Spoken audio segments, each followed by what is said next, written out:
But Regina has put together a fantastic calculator on how to get the client to understand what their goals are. It's not a magic bullet where everyone's like, now I absolutely agree, and everyone just rides off into the sunset. So all of the goal setting, this is a really good way to identify, without talking to the client, what some good goals should be for us. I moved my ROAS from 90 to 120, and I lost $10,000 in ad spend that day.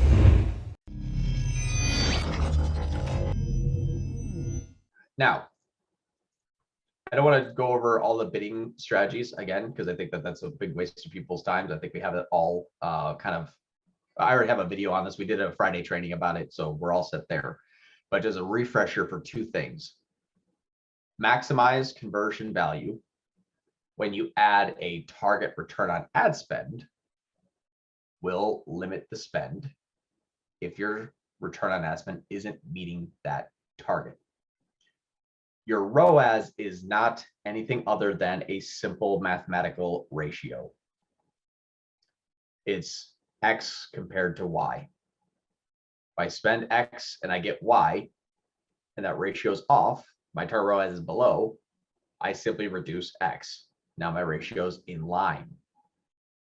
So when you're talking about scaling a campaign or trying to spend the daily budget, we already know that this will not spend the daily budget, because this campaign is this campaign is asking Google, essentially. Google's campaign is asking itself, hey, can you spend $430 a day? Sure. Can you spend $430 a day and get a 2.25 ROAS and above? No. Well, what can you spend? $86. So that's where, and that's, it's a time like 2 days. So it's going to try to get like a 1.4. Now it will not actually not spend unless you get that ROAS. It's going to get, this is what I can spend predictively and get close as possible. But if I spend $400 in one day, this ROAS is going to go down to like 0.3, and that's never going to happen. Same thing with target CPA, same exact scenario. Can you spend $500 a day? Sure. Can you spend $500 a day and give me $20 conversions? No. What can you get? I can spend $180 a day and get $25 conversions. It's close. Okay. But when you remove the tROAS or you remove the TCPA, spend is going to bump fast. I'll give you a really great small scenario. Watch how touchy this is and understand that this is something that is very, that's built into Google. See this dip where my cost went from 22 grand a day down to 10 grand a day? It was cut in half. All I did in this campaign, when you look at the change history, I moved my ROAS from 90 to 120, and I lost $10,000 in ad spend that day. And I lost, not really too bad, I lost, I don't know, 40 conversions. So what I do the next day, I said, oh, all right, so 90's too low. What if I go from 120 down to 110? It's like, oh, okay, yeah, we could do that. And then here's 17,000. So I spend 22 at 90. I spend 10 at 120. I spend 17 at 110. That's how, whatever your targets are is what Google will dictate what you can spend. So that's how touchy it is. Any restricted bidding strategy will stop spend. Any questions there?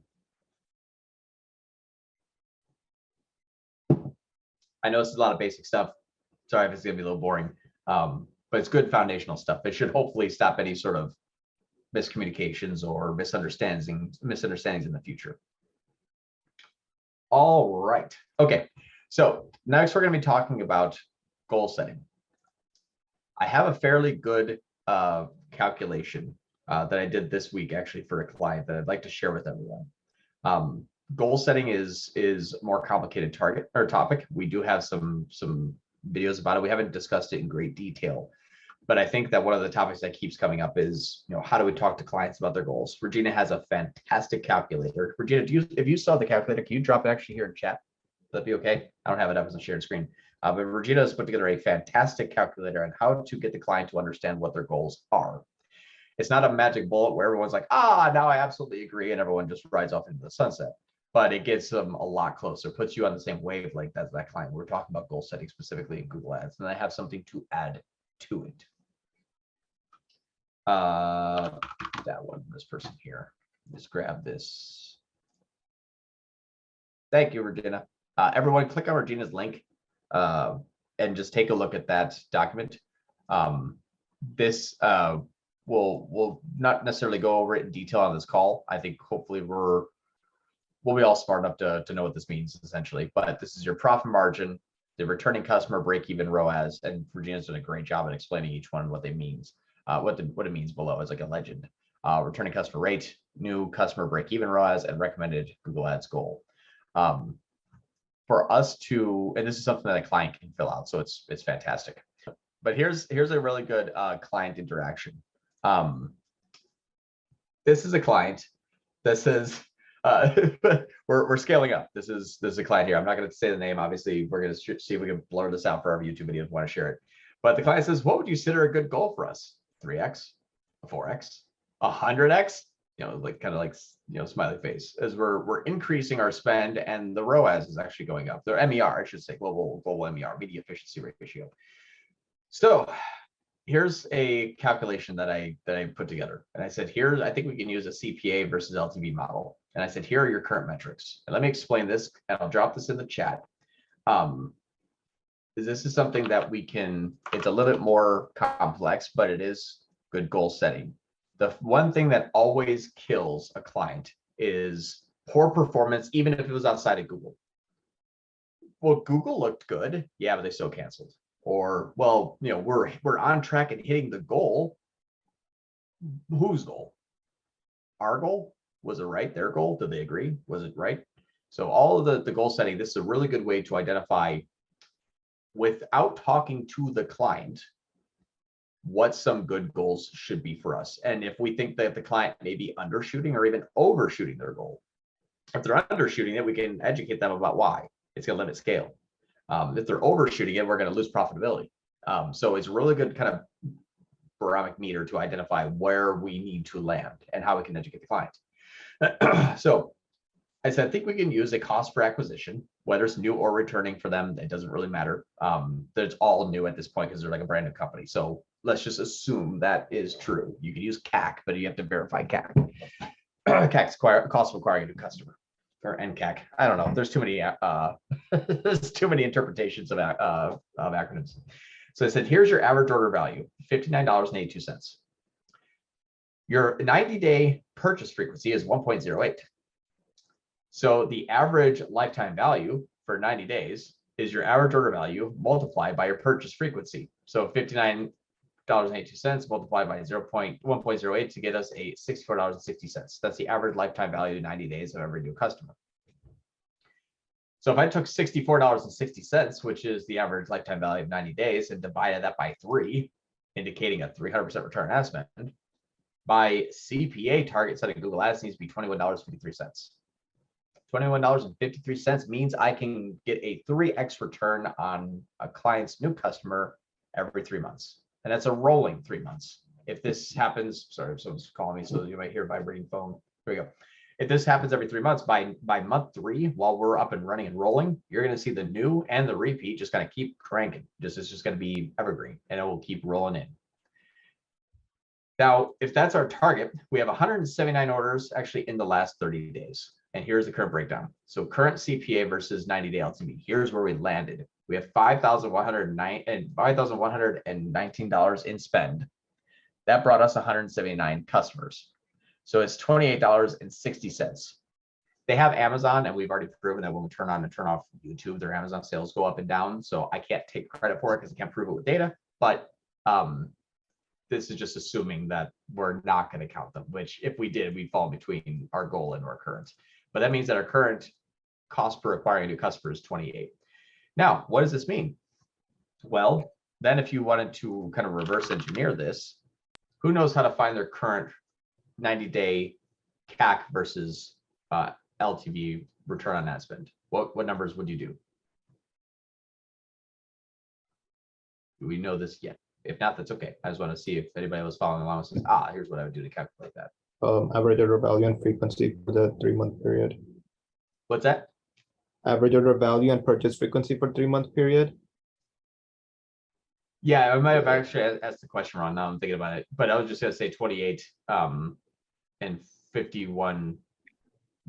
51. So essentially, we're looking at what our what our current ROAS is. If we have did I ask that correctly? Current ROAS would be 28 times.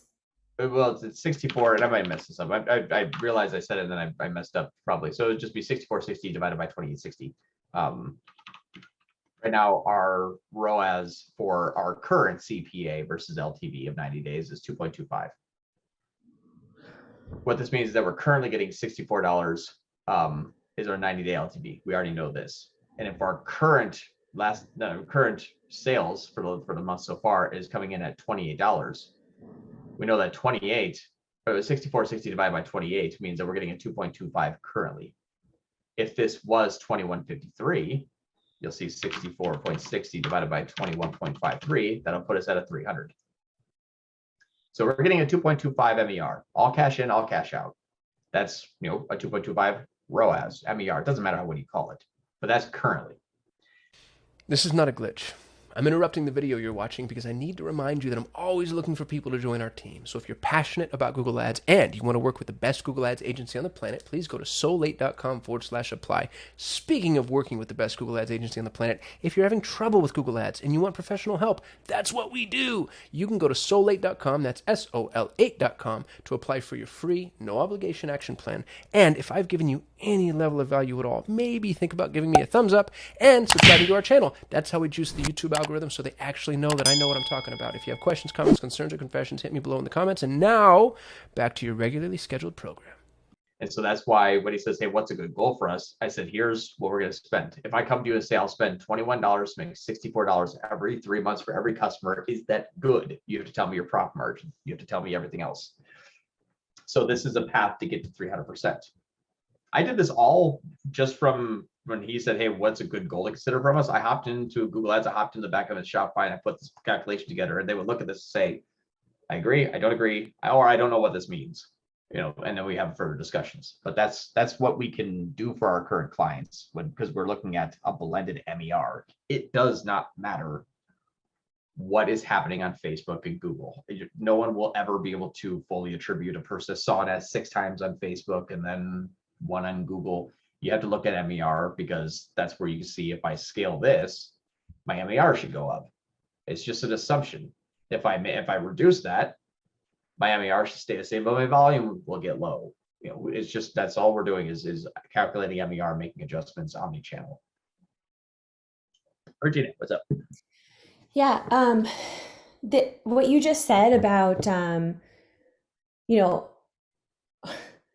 I don't even remember the words you used, but something about how, you're never going to be able to attribute all the numbers. What you're getting in Google Ads is different from what you're really getting from Google Ads. So I don't know if that's what you were saying, but I'm trying to paraphrase. Not necessarily. It's close. But actually, that's a good point. I'll cover that right next. So what your Google Ads CPA is not real. It's just Right. indicative of what we could track. But if we looked at all cash in and all cash out MER, you can kind of deduce how close it is. If we're currently making, let's say, 10 grand globally, and we're only spending on Google, and let's say we're spending 5 grand on Google, your MER is 2, but even Google might say it's 1.6. So it's okay. You can compare the two. However, this number here is not going to magically just gain better attribution unless you crank up the brand spend. But then we're all smart enough to know that's not real, not necessarily. So all things considered, if that campaign that's tracking at $28.60 goes down to a $21.53, all we took is an inaccurate actual number and another inaccurate actual number and moved the trend line. Still going to be beneficial to the client. This doesn't need to be real for me to know that it should go down by 7. And that's we're just comparing it to the MER. Does it make sense? Yeah. Yes. It's funny. It's like, okay, Google says you're getting 2 and reality getting 4. If Google goes from 2 to 4, you should go from 4 to 8. Yes, exactly. At Starter PPC, the only way we're handling like the no client meetings situation is by seriously simplifying this conversation similar to what you have in that email. Like, all we're saying to clients is like, hey, your Google Ads ROAS in Google Ads is showing this. Like, how does your business feel? Is it profitable? Are you happy? Good? Great. Then this is our ROAS goal. Like, not what you thought you should get, but this is what Google Ads is getting you and you're happy. You know what I mean? Like, we're kind of just simplifying that whole conversation and just only talking about like the numbers that Google Ads is showing, because there's just no way in support tickets to handle anything else. Right. And it's working. Like, it's kind of crazy. I had a lot of hesitations about it this year. And it's been a learning process to figure out what that conversation looks like. But I was like, it's like too complicated. It's not going to work, but it's like working. And it's so much simpler than I thought it was going to be. It's kind of crazy. Yeah, it also kind of makes you think like an entrepreneur, just like them. Like that's kind of what they're also looking at too. So when you kind of dig yourself out of the potential, Google Ads data hole and look at the whole company, like the client is looking at the whole company, a lot of times you can be more well aligned. And if you do that and then you base some metrics off it, what's really great about this is you can have a campaign that's at a 2.2 return and their goal is 3. But when you look at overall business, and business has gone up by 3.2 or 3.2 times since starting it, the client's just going to care about that money in his or her bank, regardless of what Google Ads says. If a person's like, wow, you're hitting a goal, and you're like, yeah, my Google says 2.1, they're like, so they don't care. Now the exact opposite is true though. If we're like, we're hitting a 4x return, they're like, yeah, but I lost 10% in my company this last year.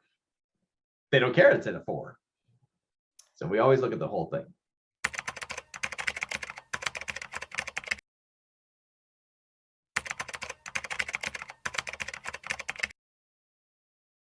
Today's talk is about understanding the goal and how to measure that goal and how to look everywhere. And I'm going to pull up an example, and we're going to have to probably blur the screen here for if we want to use this publicly. But this is a client that sells hot sauce.